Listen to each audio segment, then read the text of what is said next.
Tensions are growing in Les Cayes as hungry and homeless citizens take matters into their own hands. This truck, en route to another town, had its cargo of aid stolen. Some even fight for it. Others crowd distribution centres in the hope of receiving food. The people of Les Cayes are living in hunger. All the houses collapsed. The city is doing badly. We are suffering. We can't find food to eat. When the truck arrives with the food, the police place the trucks inside and don't want to distribute it. Last week's earthquake has wiped out food sources that many in Haiti rely on. It severely damaged supply routes, with some areas only accessible by plane or boat.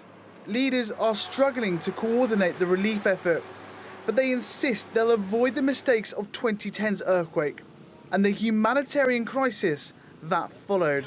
We have learned lessons from the management of the humanitarian crisis of 2010.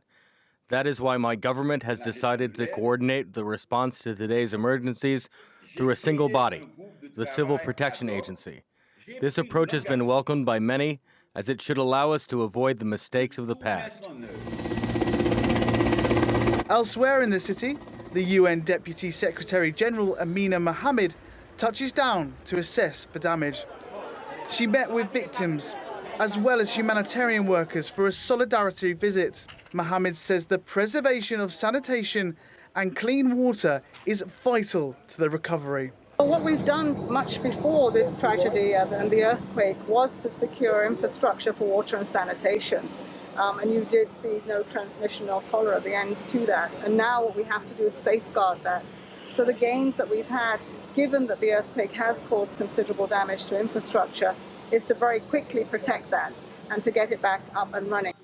The aid is trickling in, but 1 week on from the earthquake, many Haitians are yet to receive any, and they're desperate for help. Daniel Padwick, TRT World.